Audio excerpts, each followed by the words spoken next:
Episode of the Everblack Podcast is brought to you by Deathwish, Hotrods and Kustoms. Check out their Instagram for all their new t-shirts, caps, beanies, cups, and the all-new Atomic Death lineup.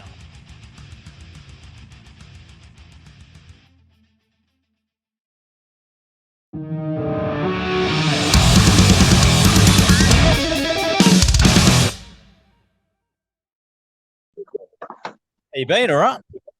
Good, mate. Good. Yeah? Yeah. Where do we find you tonight? Where am I? In the control room at the lab, my home, the band's home. Yeah, just watching a bit of Curb Your Enthusiasm, actually. Nice. Yeah. Love me a bit of Larry. Yeah, you gotta love Larry. But how's the shirt business going? Is it going all right? Good. Well, yeah, we just finished pre-orders for this new record the other day. So yeah, that's all done and dusted, and I'll be printing those next week. So, Yeah, that's awesome.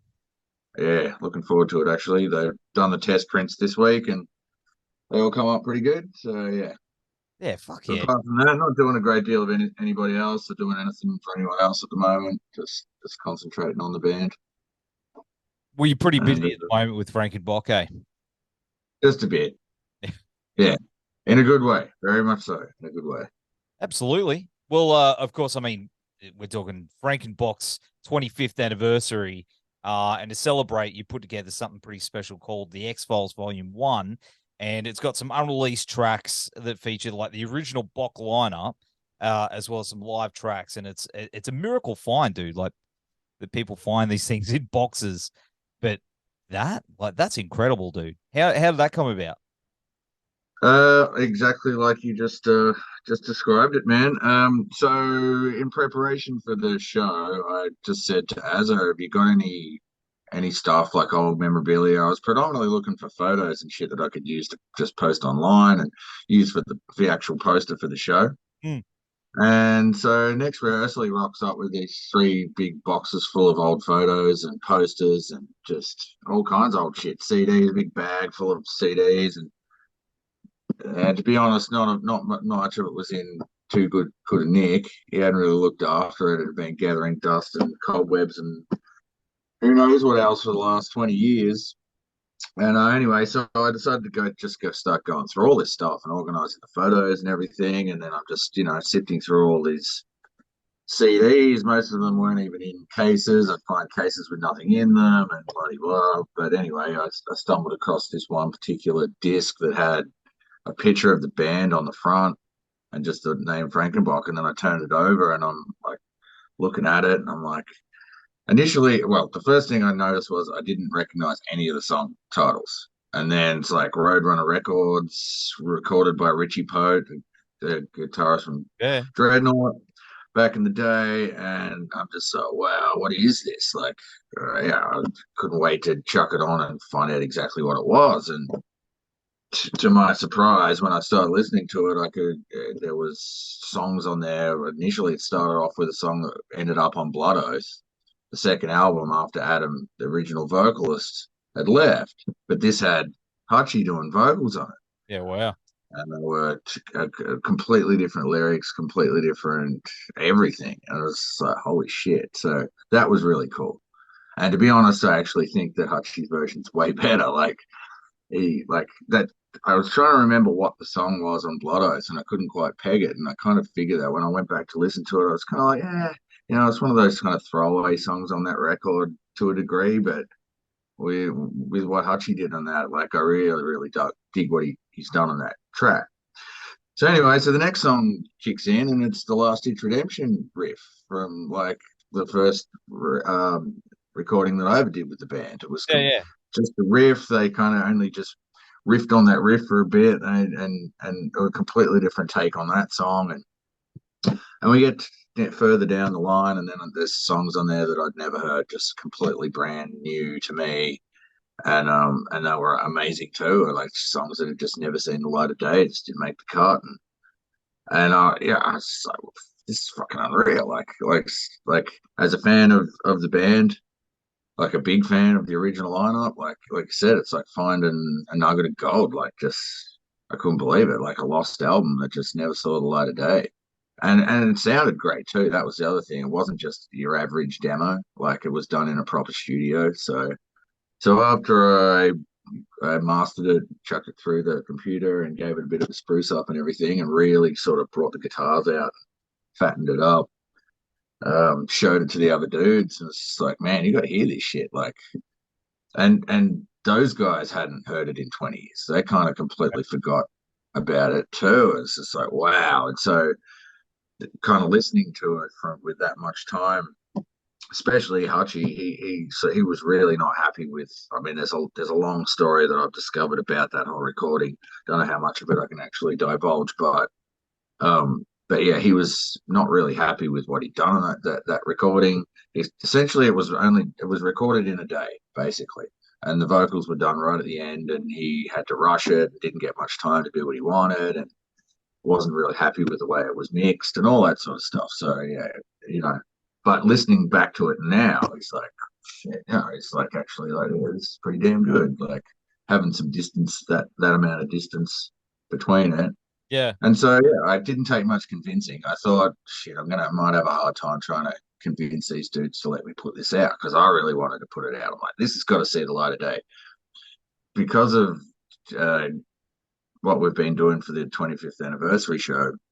I've noticed a lot of old school first lineup Frankenbok fans sort of all coming out of the woodwork, right? Once we announced that we were doing this and the original lineup was going to be part of it, all these dudes who probably stopped listening to the band after he left have all come back out. So I know that there's going to be people out there who really want to hear this record. And so far, the response to it's been really good. Like, it's just been something cool for me to do, predominantly, like as a fan of the band, to sort of put that out. But on top of that, I also discovered a really cool live recording of the original band as well. So Yeah. that was kind of the clincher for me because I'd heard a lot about this show. The System of a Down support they did in Melbourne, where they had a kick-off show and wiped the floor with them apparently. And I was like, oh, okay, so I actually got the recording of this. This will be interesting, and chucked it in. And first song was a little bit shaky in terms of the mix, but after that, it just started to sit real nice, and I was like, holy shit! And like performance wise, it's just it's the original lineup in full flight. Like they were just killing it, and the beauty of that for me is that there's really not much of a record of the original lineup. Like they predated predated the internet and YouTube and social media and all that sort of stuff. So there's very little of that band performing. There's no record of it really. There's one video that I found on YouTube of them at the Corner Hotel back in like 2001 or whatever, and that's about it. So to find that and for it to sound as great as it did too, because a lot of the time those mixes that were taken straight off the desk back then, they're not that flash. Like usually the vocals are way too loud, the kick drums, like it's mixed for a live sound, not for audio. Yeah. Yeah. But this, like the mix, you could hear it like it's kind of cool because you can kind of hear it like a live mix where the first song's a bit hang on, and then he sort of gets all these levels right, and then it just sits nice. And as it sort of gets into that second and third song, it's just like, fuck yeah, it sounds really cool. So I was like, well, we're going to put that out too. And so all in all, we managed to fit like 7 of the studio tracks and all of the live tracks onto one CD. And yeah, and there's a few other bonus tracks and a few other things that we've sort of stumbled across that we're going to put out over the different sorts of releases. So there'll be a bonus track on the Spotify release, and on the Bandcamp release, we'll put out another song that's going to feature on that just for something shits and giggles. Yeah. It sounds awesome, dude. You did a really good fucking job considering it was like from the vault in like in the garage or something. Because it's I've gone back and listened to old demos and gone, this will never see the light of day. But that sounds really. You did a really good job, dude. It's really cool. Yeah, thanks, man. Well, like I said, I mean, yeah, I've heard other stuff that they've done in demoing at the time, and this was like just a cut above. Like they went into to record with Richie, who had a pretty decent studio back in the Yep. day. It was obviously, I would assume, it was commissioned by Roadrunner Records to just get them in there to start, showcasing some of their material. Mm. The thing is that Roadrunner weren't happy with what they'd done here, and predominantly they weren't happy with what Adam had done vocally, and it's yeah, pretty sad story actually, if you ask me. So, what confounded me the most is when I was listening to it, going, are you fucking kidding me, man? I could hear the potential all over this stuff. Like, yes, it was done in a day. It was recorded, you know, in a short amount of time. But if you actually sort of completely dismiss those songs, just to me was completely short sighted. And I'd have to say that it probably had a lot to do with Adam leaving the band, if you really want to get down to the nitty gritty, right? And so that to me is also a great tragedy. I think it was something that the record label were trying to change Frankenbok into what they wanted them to be, and Yeah. completely disregarding the uniqueness and the magic that made that band so good, and the fact that they signed the band based upon those things, right? And Yep. then when you get this is an age old problem that happened and happens with record labels and shit, but I kind of, after hearing some more of the stories, this is kind of the impression that I got, that this was like wasn't the only reason, but might have had a lot to do with sort of Adam being sort of fed up with the band and wanted to move on.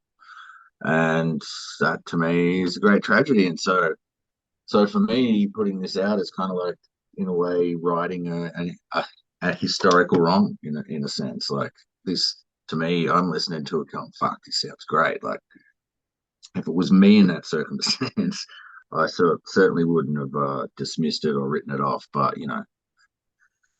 that's me. And the fact that, I mean, that I mean, you've been the vocalist for a bulk of the years, you know. I'm the longest serving vocalist. Yeah, That's right. in, You know, and because I don't know many dudes that'd be like wanting to dig back into the band's legacy, because that as a fan, but also as their vocalist, that shows someone who really truly loves the band and not just I'm the vocalist. You know, it seems like it runs pretty deep for you, man, and I respect that so much, man. yeah. Cheers, dude. I appreciate that. Like, the interesting thing about doing, like, what's sort of come up in organizing the show and everything that's happened in the last couple of months, like, just getting those dudes, like getting Hutchie back into like, he's been at every rehearsal for, like, he's been practically to a degree back in the band to some degree. It's kind of strange and awesome, great. Like, this whole thing has been really cool. But I guess what it's done for me is really, I sort of forgot how much of a fan of the band that I used to be before I joined it. Like, and that's sort of something that's sort of come back around now since this has all happened, and I've been able to have a listen to this and have this new recording from like from a band who I used to go watch all the time. Like, I was a huge fan of Frankenbok before I joined it, And I said, you sort of forget that, and you also sort of because the band were predated the internet and stuff like that. And there's not a proper record of their existence really. That first lineup and the magic of that first lineup has gotten lost too, I think. And Yes. I kind of like, well, I kind of want to sort of do my bit to give them the credit that they deserve, man. And one of the other interesting things that's come into my possession is a briefcase full of camcorder footage, like all analog stuff that's just been meticulously kept and organized from predominantly Mick, the drummer, and his dad used to film all the Yeah. shows. So I've got every EP launch, album launch. I've got most of their supports. Unfortunately, I haven't stumbled across the System of a Down one yet, but there's literally, I don't know, 50 or 60 tapes of shit just sitting there. That's Like of the original, predominantly the original lineup and the Adam B metal era, which also kind of predated the internet to a degree. yeah, Not yeah. the internet, but social media and shit. So that's my next mission, is sort of figuring out what to do with that. Like I have to get it digitized first. That'll be the first thing to get happening. But once I get that done, I'm like, well, I want to put all this out. Like it can't just sit in a briefcase forever. You know Oh, what I mean? Like yeah, yeah, it's gonna have its day. It's gonna come out, and and so be it, man. It just has to be done for prosperity. But yeah, man, like just this whole thing has been really, really cool, man, for us as a group of dudes, and like just to have everybody coming back in, and relationships that were somewhat tenuous, or even, the fact that Hutchie and Azza didn't speak for 15 years, man, yeah. or more. Like they've sort of rekindled their relationship a year or two ago, and now those guys are really, really close again. And I think, just stuff like that that's been really cool. And we've just had we're trying to get everybody in and trying to organize how trying to get 12 dudes to all come to rehearsals, and trying to get all the different lineups to be doing their bits and stuff. And so far it's been good. We've had it, we haven't had everyone in just yet. And we probably won't get everyone in completely until the last week of the show. But so far, everyone that's come in has been really cool, and it's been a trip, man. Like having Timmy back, come back, play bass, and the stuff that when I first joined the band, it was me and him that were doing almost kind of dual vocals. He was doing, just almost as much vocals as I was, but he was singing and I was screaming. So some of them songs, they were written that way. So they've never quite been the same without his vocals. So to do Last Ditch Redemption, we're doing that, and to hear it as it should be, even to hear the original stuff when Hutchie's come in, like as I said, the first time that he kicked in Greetings and Salutations, he just got goosebumps, because he's just like, man, it's like just takes you back. This is how it's supposed to sound, And yeah, I can't wipe a smile off my face every time they play that old shit. Like we've had Mick in for a couple of sessions, and he hasn't played drums in like 4 years. Oh, Leading up to this, because he just had to stop because his yeah. wrists was so fucked. So, and he's he's playing almost better than he was when he left. Like I think he's been at home doing his homework. Unfortunately, he's got COVID, so Oh, he hasn't been able to come to the last couple of rehearsals, but I'm pretty confident he'll be back this week. And yeah, man. So just stuff like that. It's just been a full trip. that's so awesome. And really looking forward to the show, man. We can't wait. I wish I could be there, bro. I really wish I could be there. Are you going to film it for poor jerks like me Yes, that can't make it? most definitely. I mean, I'd really like to live stream it, or at least just chuck a Facebook Live thing up. If we can do that, that'll be yeah, shouldn't be a no brainer. But we'll definitely film it. Yeah, fuck yeah. And, I know the venue can do full multi-track recording and shit, so yeah, we'll definitely film it and put something out for sure. And yeah, yeah. So far, the ticket sales have been great, and yeah, we're just very confident we're going to have a pearler of a night, man. Man, I wish I could be there. That'd be so incredible. But what about is there more tracks? Like, is there going to be a volume two? Have you got Well, more? I've hopefully, I mean, there is other stuff that I have sort of come across, and yeah, like I still got to go through all this sort of stuff and just figure it out. Maybe I don't know, like maybe the next volume will be a video related something. I don't know. It's sort of Yeah, yeah. well, I haven't sort of had been able to go through everything yet. So yeah, who knows what I might stumble across and might find. But yeah, What about something like yeah. a table book with like photos and like old flyers and stuff like that that would sort of I know Lacuna Coil did something like that recently, and I like the idea of it, that you can sit there and see the pictures and the flyers and the old gigs and stuff like that, kind of like a biography. But Yeah, there you go. That's not a bad idea either.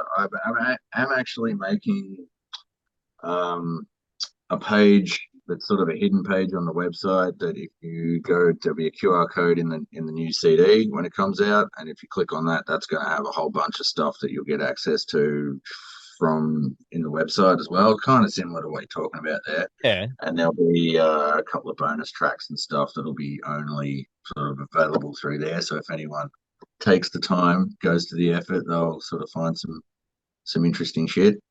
gold. But yeah, just sort of doing what we can at this point in time. But a book would be great. That would be a cool idea. And I'm even like trying, like even a TV show. I've sort of thought of like a sort of half-hour episode where I get some of the dudes together to sit there and watch the footage and talk and just tell stories and talk about stuff that they did back then would be a cool Yeah. idea. But something that's different than just chucking all the footage up there, like getting them to actually sit there and do a bit of a commentary to go along with it would be cool.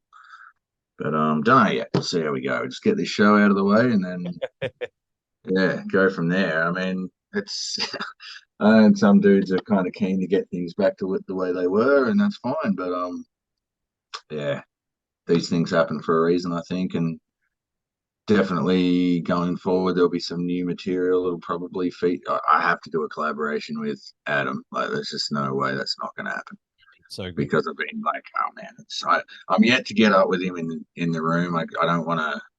I just don't want to. I want these lineups to be pure. I don't want to get up and do any songs with these dudes. I was kind of, that was the initial idea that I was going to do stuff with them, and I'm like, yeah, I don't like that, man. I just want it to be, get the original lineups as they are. But I will jump up at a rehearsal on one of the songs. But definitely, I would love to do something new with him. That would be great. Yeah, Even if it's just one song, would be cool. Yeah, can't kind of not do that. But he was a huge influence on me, like as a young kid. Like, so yeah, that's pretty cool. Like, with my first band, we played with Frankenbok when they first when we first moved to Melbourne from the country, and I first saw Hutchie's other band, Bacterium, when they came down to my country town and played there. And prior to that, I'd seen him on Recovery. I don't know if you remember Recovery on the yeah, ABC. yeah, man. I was Yeah, talking about the yeah. other day. It's so good. Good How time. good was that shit? It was fucking. So like, yeah, he was that Bacterium played on Recovery. That was the first time I'd seen him. I was just completely blown out by this crazy shit that he was doing. Like, yeah, and next level sort of shit. And then they came down and played in my hometown, and the whole band were just, yeah, completely next level. We're all these young country dudes and all the rest of it. And these dudes from Melbourne come up and play a show and just blew us all away. And that was the first time I got a copy of a Frankenbok demo. It was like, this is Hutchie's other band. This is Frankenbok. So yeah, the history goes back a long way. Do you remember the first time you saw Frankenbok? Where you We were? would have played with them actually, or probably we played with them. That was when they had the drum machine, like in the real early days, and it would have been at the art house for sure. Would have been the first time I actually got to see them was when we played with them, and yeah, I was an instant fan straight away. Just couldn't believe how they were just then when they got Mick, like that was the complete game changer. Drum machine was one thing, but to get a drummer that could actually play the stuff that they'd written on the drum machine, that was when it just was like, fuck, right, these guys are on a whole another level. And just watch their meteoric rise within the scene. It didn't take long. Didn't take long at all. And they were legitimately a cut above. There weren't too many bands that were on that caliber back then. So yeah, rest is history, man. I remember when I first heard it, I didn't see him for a couple of years being where I was. I wasn't 18 until 99, I think it was. So Yeah, I saw, obviously the Don't Call Me Baby video on Recovery. So, yeah, that was and then when I did finally see him, I was like, holy fuck, like this is some different stuff, and it was all Yeah. Yep. heavier too. Yeah. Yeah. Yeah. Yep. I agree, man. Yeah, there was just something about it, wasn't there? I mean, and now look, I'll send you a link to this footage of him at the corner hotel. Like, just watching what Hutchie was doing, man. Just like, man, like his stage presence and just the ease to which he did what he did. And, his sense of humor, everything. Like, Yeah, yeah, yeah. like it's man, yeah. It's Oh, cool shit. and what about when you got the job? Do you remember when you found out that you had the job? Well, like I said, yeah. So by the time I came along, things had completely changed, right? So they'd had another singer in that time as well, and so the band was nothing like what it still had elements of the original lineup, but the vocalists, no one could. They're just never going to find anybody who could actually, do or emulate what Hutchie was doing, right? So it obviously was going to take a different path. So pretty much, yeah, when I came along, it was a case of like I was friends with Azza and I hadn't seen him in a while, and I just went over to his place one day to just catch up and asked him how the band was, and he was like, yeah, things aren't real great at the moment. Like they just recorded their new album, was all ready to go, but Adam at B Metal had moved away to Warrnambool, and he sort of promised that he was going to make it to more rehearsals and he just wasn't showing up. So they were essentially just a three-piece jamming without a singer, and every week that's what they were doing. And I was like, fuck man, I'll come and have a jam with you, like just for the opportunity to say that I'd had a jam with Frankenbok. And like just it took like one rehearsal and we just all clicked and it was heaps of fun, and we were back the next week and the next week, and that was it after that. I guess my enthusiasm and yeah, tenacity and all the rest of it kind of you know it made a huge difference, I think, on those guys who were pretty demoralized at the time. And so throw that into the ring and bring a whole bunch of enthusiasm and excitement to things, and off we went. It's funny, man, I actually did find a disc that had a bunch of photos on it, and I reckon it was probably either my first gig with them or the second. It was definitely one of the first two, and there's actually a few little snippets of footage that I found on there as well. That was kind of a trip, just watching all that back again. So fuck, so much of that stuff sort of completely forgotten about, and then sort of doesn't jog in your memory until you see it again, and then you're like, that's right, man, I remember that. But yeah, so by the time I sort of came along, it's a whole different animal, and then it's sort of that was 2007. So Wow, man. it's such a long amount of time. It's sort of it's crazy, man. Man, it is crazy. It's crazy. To think, 25 years, a lot has happened. A lot has My happened gee, that's probably that time, the dude. amount of time it took. I was gonna say that's probably the amount of time it took for Tool to release their new album, though, when you look at it in the scheme of things of other bands. Yeah, Like even the Pantera reunion, that's how long was that? It's almost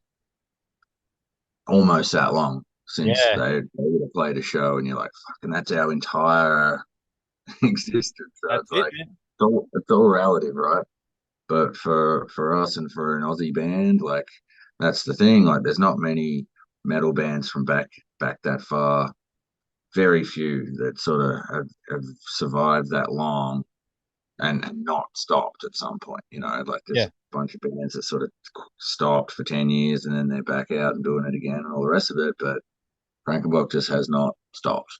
And that's pretty much just due to Azza. He will not give it up, man. And for good or for bad, I think like what's been really good about this is I think, just for him, like just to that all of that hard work and all of the sacrifice and all of the bullshit. So it was all been worth it, and like Yeah, we ain't going anywhere, man. That's the thing.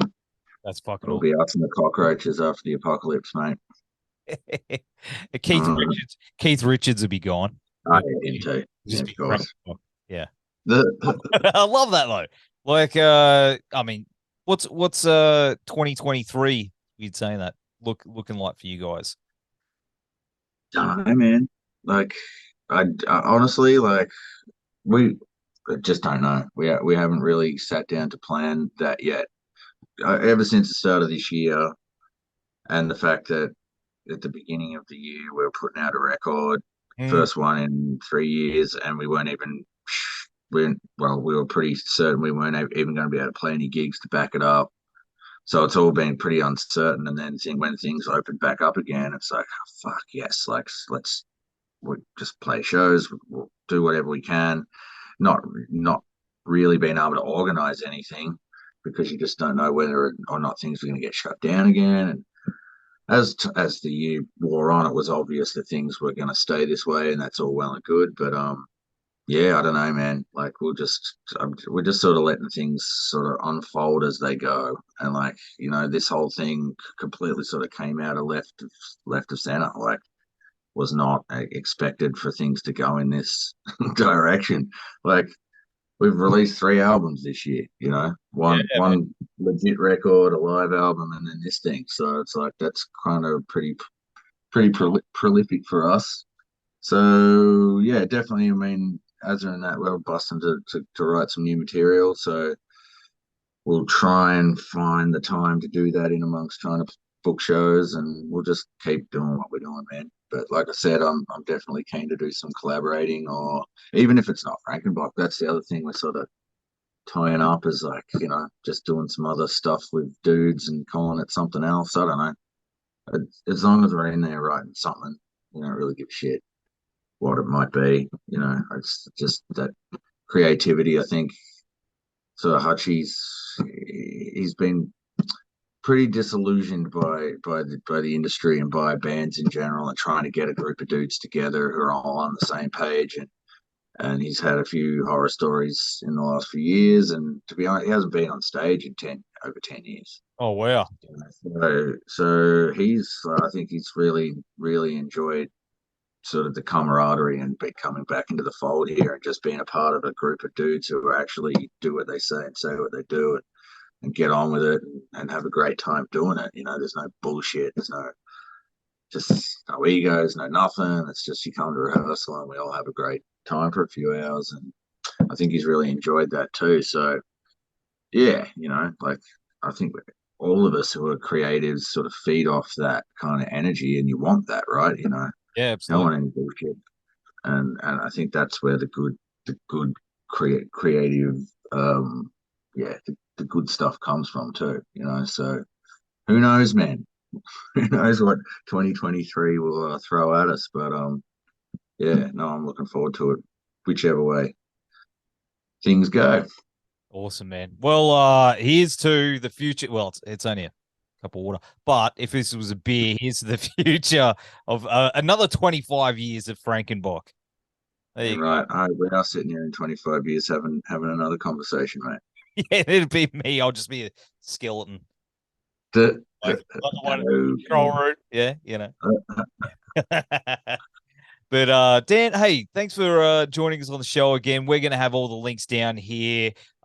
Wish we could be at the show, but anyone who gets a chance, get your tickets now because it's gonna be one fucking hell of a night, that's for sure.